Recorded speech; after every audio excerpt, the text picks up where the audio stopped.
Sébastien Josse va devoir s'y habituer. Gitana 16 est un drôle d'animal marin, à mi-chemin entre la baleine et le poisson volant. Edmond de Rothschild embarque avec lui un extraordinaire bestiaire.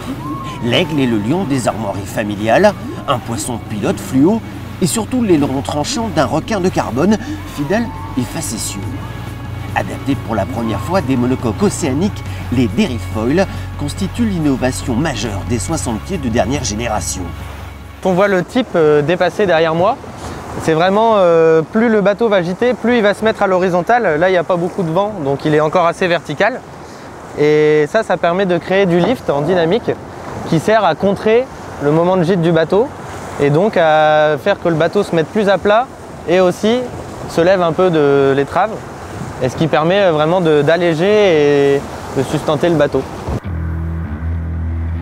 En limitant au maximum le contact de la coque avec l'eau, l'effet du foil s'ajoute à celui de la quille pendulaire. Le double effet booster libère alors une exceptionnelle puissance.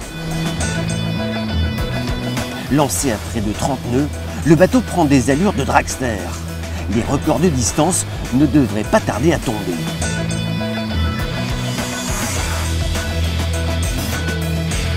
On attend un gain assez conséquent aux allures débridées, dites débridées, c'est à partir du vent de travers jusqu'au vent arrière. Après, on sait que cet avantage au portant, on va le perdre au près, aux allures où on remonte face au vent. Et comme le bateau il est vraiment fait pour le Vendée Globe Challenge, qui est une course exclusivement de vent portant, on a typé le bateau et d'autres écuries aussi pour gagner cette fameuse course.